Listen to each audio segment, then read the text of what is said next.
Hello guys, welcome to UPSC point. दोस्तों, आज के इस वीडियो में हम बंगाल के सभी गवर्नर जनरल को माइंड मैप और ट्रिक के माध्यम से याद करेंगे। मैं आपको इतनी आसान ट्रिक बताऊंगा जिससे कि आपको एक ही बार में सब कुछ हमेशा के लिए याद हो जाएगा और दूसरा वीडियो देखने की ज़रूरत नहीं पड़ेगी। बस आप वीडियो के लास्ट तक बने रहिएगा। तो चलिए आज के टॉपिक को शुरू करते हैं। दोस्तों, बंगाल के गवर्नर जनरल की संख्या टोटल 9 थी और इनको आप आसानी से याद कर सकते हैं। आप में से अधिकांश लोगों ने तारक मेहता का उल्टा चश्मा तो देखा ही होगा। उसमें दो कैरेक्टर हैं, एक है जेठालाल और दूसरा है बबीता। जेठालाल जो है वो शादीशुदा है लेकिन मन ही मन बबीता से प्यार करते हैं। ठीक है, तो जेठालाल जो है वो बबीता से कह रहे हैं, होटल चलिए जाओ बबीता जी, मस्त हो आप, बोलो जाओगी। क्या कह रहा है? होटल चलिए जाओ बबीता जी, मस्त हो आप, बोलो जाओगी। एक बार आप मेरे साथ रिपीट करिए, आपको और अच्छे से याद हो जाएगा। क्या बोला है? होटल चलिए जाओ बबीता जी, मस्त हो आप, बोलो जाओगी। अब याद कैसे करेंगे? तो देखिए, होटल के एच से हो जाएगा दोस्तों आपका हेस्टिंग्स यानी वारेन हेस्टिंग्स। चलो के सी से हो जाएगा दोस्तों कॉर्नवालिस। जाओ के जे से हो जाएगा जॉन शोर। बबीता के डब्ल्यू से हो जाएगा दोस्तों वेलेजली। मेरे को पता है बबीता की स्पेलिंग क्या है, लेकिन यही याद रखिएगा तो वेलेजली कवर हो जाएगा। जी से हो जाएगा दोस्तों आपका जॉर्ज बार्लो। मस्त के एम से हो जाएगा दोस्तों मिंटो फर्स्ट। हो के एच से हो जाएगा आपका हेस्टिंग्स यानी लॉर्ड हेस्टिंग्स।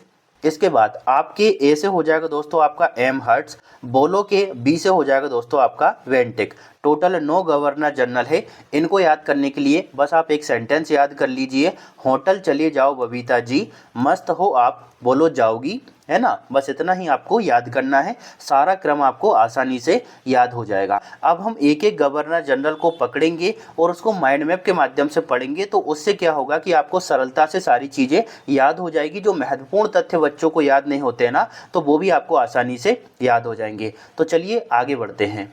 सबसे पहले दोस्तों हम वारेन हेस्टिंग्स के बारे में पढ़ने वाले हैं। इसका टाइम पीरियड था 1773 से लेकर 1785 तक। इसे दोस्तों 1772 में बंगाल का गवर्नर बनाया था। बंगाल के जो 4-5 गवर्नर थे ना, उनकी वीडियो भी आपको जल्दी ही उपलब्ध हो जाएगी। तो भैया वारेन हेस्टिंग को 1772 में बंगाल का गवर्नर बनाया था। आगे चलकर दोस्तों 1773 में रेगुलेटिंग एक्ट पारित किया गया, जिसके माध्यम से इसे बंगाल का पहला गवर्नर जनरल बनाया गया था। और इसी एक्ट के तहत दोस्तों कोलकाता के फोर्ट विलियम में सर्वोच्च न्यायालय की स्थापना की गई और पहले मुख्य न्यायाधीश बनाया गया था एलिजा इम्फे को। वारेन हेस्टिंग के टाइम पीरियड में दो प्रमुख युद्ध हुए। पहला था प्रथम आंग्ल मराठा युद्ध और दूसरा था दोस्तों द्वितीय आंग्ल मैसूर युद्ध। तो परीक्षा में पूछा जाता है कि प्रथम आंग्ल मराठा युद्ध के समय बंगाल का गवर्नर जनरल कौन था, तो अच्छे से याद रखेंगे, वारेन हेस्टिंग। दोस्तों, वारेन हेस्टिंग्स ने कोलकाता में मुस्लिम शिक्षा में सुधार करने के लिए प्रथम मदरसा स्थापित किया और इसके द्वारा दोस्तों द्वैध शासन को पूरी तरह से समाप्त कर दिया था और द्वैध शासन शुरू किया था रॉबर्ट क्लाइव ने। ठीक है, तो वारेन हेस्टिंग ने द्वैध शासन को समाप्त किया, जो कि रॉबर्ट क्लाइव द्वारा शुरू किया गया था। वारेन हेस्टिंग के शासनकाल में ही दोस्तों विलियम जोन्स द्वारा एशियाटिक सोसाइटी ऑफ बंगाल की स्थापना की गई 1784 में। और दोस्तों इसी के शासनकाल के दौरान गीता व हितोपदेश का अंग्रेजी में अनुवाद किया गया चार्ल्स विल्किंस द्वारा। तो इसको भी अच्छे से याद रखिएगा। और दोस्तों इसका टाइम पीरियड कब से कब तक था? 1773 से लेकर 85 तक। तो इसी दौरान 1774 में पीट्स इंडिया एक्ट लाया गया, जिसका उद्देश्य था कि ये जो 1773 का रेगुलेटिंग एक्ट था ना, इसमें जो कमियां रह गई थी उसको सुधारना। तो इस पेज में जितनी भी बातें बताई गई है ना, उसको अच्छे से याद रखिएगा। 2-3 बातें बहुत ही ज़्यादा इंपॉर्टेंट है, उनको भूलना नहीं है कि भैया कोलकाता में प्रथम मदरसा जो है वो किसके द्वारा स्थापित किया गया था। प्रथम आंग्ल मराठा युद्ध और द्वितीय आंग्ल मैसूर युद्ध के दौरान बंगाल का गवर्नर जनरल कौन था और बंगाल का पहला गवर्नर जनरल कौन था। तो 3-4 बातें ये ऐसी है कि यहाँ से 100% आपको परीक्षा में प्रश्न देखने को मिलेगा। चलिए अब हम आगे बढ़ते हैं। अब बात करते हैं दोस्तों कॉर्नवालिस के बारे में। इसका टाइम पीरियड था 1786 से लेकर 1793 तक। इसके बारे में 3-4 बातें बहुत ही ज़्यादा जरूरी है। जैसे इसको भारत में सिविल सेवाओं का जनक माना जाता है, पुलिस व्यवस्था का जनक भी कॉर्नवालिस को ही कहा जाता है। और दोस्तों इसी ने 1793 में बंगाल में स्थायी बंदोबस्त को शुरू किया था। ठीक है, ये भू राजस्व की एक प्रणाली थी और आगे चलकर ये भारत के अन्य क्षेत्रों में लागू हुई। तो भैया स्थायी बंदोबस्त को शुरू किसने किया था? कॉर्नवालिस ने। इसी के टाइम पीरियड में दोस्तों तृतीय आंग्ल मैसूर युद्ध हुआ, जो कि 1790 से 92 तक चला, और ये जो युद्ध था वो श्रीरंगपट्टनम की संधि के माध्यम से समाप्त हुआ। इसने 1793 में कॉर्नवालिस कोड के माध्यम से जिला न्यायाधीश के पद का सृजन किया और कलेक्टर की शक्तियों को इसने कम किया। इसी कोड के माध्यम से राजस्व प्रशासन और सिविल प्रशासन को पृथक कर दिया गया। दोस्तों इसके बारे में मोस्ट इम्पोर्टेंट पॉइंट ये है कि एकमात्र गवर्नर जनरल था जिसकी जो समाधि है वो भारत के गाजीपुर में स्थित है। तो भैया परीक्षा में सीधा प्रश्न पूछा जाता है कि एकमात्र गवर्नर जनरल कौन था जिसकी समाधि भारत के गाजीपुर में स्थित है, तो वो था कॉर्नवालिस। तो उम्मीद करता हूं दोस्तों आपको ये भी बहुत ही अच्छे से समझ आ गया होगा। दोस्तों मैंने फालतू की कोई भी चीज़ यहाँ पर कवर नहीं की है। आपको पॉइंट देखकर ऐसा लग रहा होगा कि ये तो कई बार एग्जाम में रिपीट हो चुके हैं, तो इस वजह से इसको अच्छे से याद रखिएगा। चलिए अब हम आगे बढ़ते हैं। अब हम बात करते हैं दोस्तों बंगाल के तीसरे गवर्नर जनरल, जिसका नाम था जॉन शोर। इसका टाइम पीरियड था 1793 से लेकर 1798 तक। ये बहुत ज़्यादा इंपॉर्टेंट नहीं है और यहाँ से परीक्षाओं में बहुत ही कम प्रश्न पूछे जाते हैं। इसके टाइम पीरियड में दो प्रमुख घटनाएं हुई। एक तो 1793 का चार्टर अधिनियम जो है वो ब्रिटिश संसद द्वारा पारित किया गया, और इसी के टाइम पीरियड में दोस्तों 1795 में हैदराबाद के निजाम और मराठों के बीच में खरदा का युद्ध हुआ। इसको खुर्दा का युद्ध भी कहीं कहीं कहा जाता है। तो भैया हैदराबाद के निजाम और मराठों के बीच में युद्ध हुआ 1795 में, जिसमें निजाम जो है वो पराजित हो गया था। तो इसके शासनकाल में दो ही प्रमुख ऐसी घटनाएं रही जहां से प्रश्न बन सकता है, लेकिन ये बहुत ज़्यादा इंपॉर्टेंट नहीं है। अब बात करने वाले हैं दोस्तों हम बेलेज अली के बारे में, जिसका टाइम पीरियड था 1798 से लेकर 1805 तक, और ये बहुत ही ज़्यादा इंपॉर्टेंट है, तो इसको अच्छे से देखिएगा। दोस्तों बेलेज अली को दो अन्य नामों से जाना जाता है। पहला है रिचर्ड कोली बेलेज अली और दूसरा है प्रथम मार्केस बेलेज अली। इसी के टाइम पीरियड में दोस्तों चौथा आंग्ल मैसूर युद्ध हुआ 1799 में, जिसमें टीपू सुल्तान मारा गया, और इसी के टाइम पीरियड में द्वितीय आंग्ल मराठा युद्ध हुआ 1803 से लेकर 1805 तक चला था, जिसमें सिंधिया, भोसले और होलकरों की हार हो गई थी। तो यहाँ से हमारी परीक्षा में प्रश्न बनता है कि भैया चौथे आंग्ल मैसूर युद्ध के समय बंगाल का गवर्नर जनरल कौन था, या फिर द्वितीय आंग्ल मराठा युद्ध के समय बंगाल का गवर्नर जनरल कौन था। दोस्तों बेलेज अली ने देसी रियासतों पर कंट्रोल करने के लिए और अपने साम्राज्य के विस्तार के लिए 1798 में सहायक संधि नीति को स्टार्ट किया, और सबसे पहले यह संधि हैदराबाद के निजाम के साथ की गई। आगे चलकर इसने प्रेस पर कंट्रोल करना चाहा, प्रेस की आवाज़ को दबाना चाहा, तो इसने 1799 में प्रेस पर सेंसर लगा दिया। बेलेज अली ने 8 अगस्त 1800 को कोलकाता में फोर्ट विलियम कॉलेज की स्थापना की।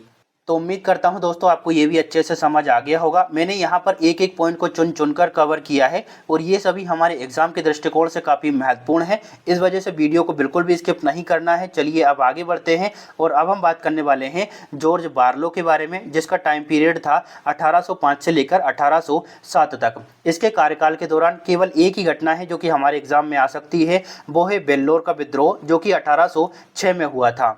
तो इसके बारे में बस आपको इतना ही याद रखना है दोस्तों। अब हम थोड़ा सा हमारी ट्रिक को क्विक रिवाइज कर लेते हैं ताकि सारी चीज़ें रिकॉल हो जाए। हमारी ट्रिक क्या थी? होटल चले जाओ बबीता जी, मस्त हो आप, बोलो जाओगी। हमारी ट्रिक क्या थी? होटल चले जाओ बबीता जी, मस्त हो आप, बोलो जाओगी। तो होटल के एच से हो गया हमारा हेस्टिंग्स, यानी वारेन हेस्टिंग। ठीक है, चले के सी से हो गया आपका कॉर्नवालिस, जाओ के जे से हो गया आपका जॉन शोर, बबीता के डब्ल्यू से हो गया बेलेज अली। ठीक है, जी से हो गया आपका जॉर्ज बार्लो, जिसके बारे में अभी हमने हाल ही में पढ़ा है। मस्त के एम से हो जाएगा आपका मिंटो फर्स्ट, हो के एच से हो जाएगा दोस्तों आपका हेस्टिंग्स, यानी लॉर्ड हेस्टिंग। ठीक है, इसके बाद आपके ए से हो जाएगा एम हर्ट्स, और बोलो के बी से हो जाएगा दोस्तों आपका वेंटिक। इस तरह से आपको सभी जो 9 गवर्नर जनरल हैं वो आसानी से याद हो जाएंगे। चलिए अब हम आगे बढ़ते हैं। अब हम बात करने वाले हैं दोस्तों मिंटो फर्स्ट के बारे में, जिसका टाइम पीरियड था 1817 से लेकर 1813 तक। इसके कार्यकाल के दौरान एक प्रमुख घटना होती है अमृतसर की संधि, जो कि रणजीत सिंह और अंग्रेजों के बीच में हुई अप्रैल 1809 में। इस संधि के तहत सतलुज नदी को एक सीमा के रूप में स्थापित किया गया अंग्रेजों और सिखों के लिए। ठीक है, इसमें अंग्रेजों ने कहा कि हम जो है आपके क्षेत्र में नहीं घुसेंगे और आप हमारे क्षेत्र में मत घुसना। तो अमृतसर की संधि को अच्छे से याद रखिएगा। चलिए अब हम आगे बढ़ते हैं, और अब हम बात करने वाले हैं दोस्तों लॉर्ड हेस्टिंग्स के बारे में, जिसका टाइम पीरियड था 1813 से लेकर 1823 तक। इसके कार्यकाल के दौरान दोस्तों मराठाओं और ईस्ट इंडिया कंपनी के बीच में तृतीय आंग्ल मराठा युद्ध होता है और ये जो युद्ध था ये चला था 1817 से लेकर 1819 तक। इसी दौरान दोस्तों आंग्ल नेपाल युद्ध होता है जो कि चला था 1814 से लेकर 16 तक। और दोस्तों 1816 में सुगोली की संधि के माध्यम से आंग्ल नेपाल युद्ध समाप्त होता है। सुगोली की संधि के बाद में हेस्टिंग्स जो है वो मार्क्वेस ऑफ हेस्टिंग की उपाधि धारण करता है। तो उम्मीद करता हूं दोस्तों आपको इतना अच्छे से समझ आ गया होगा। दोस्तों लॉर्ड हेस्टिंग ने भारत में पिंडारी समुदाय का पूरी तरह से समापन कर दिया, पूरी तरह से दमन कर दिया। और इसी के कार्यकाल के दौरान मद्रास के गवर्नर थॉमस मुनरो ने 1820 में रैयतवाड़ी व्यवस्था की स्थापना की जो कि भू राजस्व की एक प्रणाली थी। और इसी के कार्यकाल के दौरान होल्ट मैकेंजी द्वारा उत्तर भारत में मुख्य रूप से पंजाब में महालवाड़ी व्यवस्था को शुरू किया 1822 में। दोस्तों अगर आपको भू राजस्व प्रणालियां समझ नहीं आती है या थोड़ी बहुत टफ लगती है तो मैंने बहुत ही सरल तरीके से उनको समझाया है माइंड मैप के माध्यम से। आप चाहें तो वो वीडियो देख सकते हैं। दोस्तों लॉर्ड हेस्टिंग के कार्यकाल के दौरान एक और प्रमुख घटना होती है। 1817 में डेविड हेयर ने कोलकाता में हिंदू कॉलेज की स्थापना की थी। तो इसको भी अच्छे से याद रखिएगा, ये बहुत ही महत्वपूर्ण फैक्ट है। दोस्तों मेरी आवाज़ थोड़ी बहुत आपको अलग लग सकती है, थोड़ा मेरा स्वास्थ्य खराब है, इस वजह से आवाज़ को इग्नोर करिएगा, कंटेंट पर ध्यान देना है। चलिए अब आगे बढ़ते हैं और अब हम बात करने वाले हैं दोस्तों लॉर्ड एमहर्स्ट के बारे में, जिसका टाइम पीरियड था 1823 से लेकर 1828 तक। इसके कार्यकाल के दौरान दो प्रमुख घटनाएं हुई। पहला तो कोलकाता में संस्कृत कॉलेज की स्थापना की गई 1824 में और पहला आंग्ल बर्मा युद्ध हुआ दोस्तों। और ये जो युद्ध था वो याडम्बू की संधि के माध्यम से समाप्त हुआ। ये युद्ध कब से कब तक चला? 1824 से लेकर 1826 तक, ठीक है। और 1826 में याडम्बू की संधि हुई जिसके माध्यम से ये युद्ध समाप्त हो गया। तो परीक्षा में पूछा जाता है कि प्रथम बर्मा युद्ध के समय बंगाल का गवर्नर जनरल कौन था? तो याद रखेंगे एमहर्स्ट।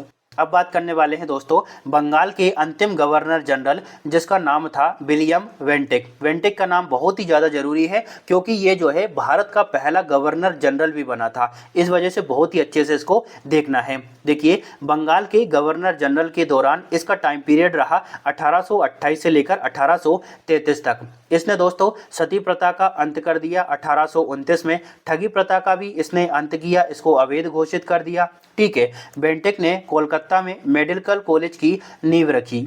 तो इस पॉइंट को बहुत ही अच्छे से याद रखिएगा दोस्तों, अक्सर परीक्षा में प्रश्न पूछा जाता है कि किस बंगाल के गवर्नर जनरल ने कोलकाता में मेडिकल कॉलेज की नींव रखी थी? तो राइट आंसर क्या होगा? बेंटिक ने। दोस्तों इसने अफीम के व्यापार को नियमित किया और कहा कि अब बंबई से ही अफीम को निर्यात किया जा सकता है। दोस्तों विलियम बेंटिक ने आदेश दिया कि अदालतों में अब फारसी भाषा के स्थान पर देसी भाषाओं को अपनाया जाएगा। इसका उद्देश्य था कानून प्रणाली को स्थानीय लोगों के लिए अधिक सुलभ बनाना। यहाँ पर आपको एक और पॉइंट याद रखना है, 1833 के चार्टर एक्ट द्वारा बंगाल के गवर्नर जनरल को भारत का गवर्नर जनरल बना दिया गया और भारत का पहला गवर्नर जनरल था दोस्तों विलियम बेंटिक। तो अच्छे से याद रखेंगे कि बंगाल का अंतिम गवर्नर जनरल कौन था? William Bentinck. और भारत का पहला गवर्नर जनरल कौन बना? William Bentinck. तो अगले वीडियो में दोस्तों हम भारत के गवर्नर जनरल के बारे में डिटेल से पढ़ेंगे। सबसे पहले तो हम उन्हें ट्रिक के माध्यम से याद करेंगे और ट्रिक भी बहुत ही आसान होगी, बिल्कुल भी टेंशन नहीं लेना है।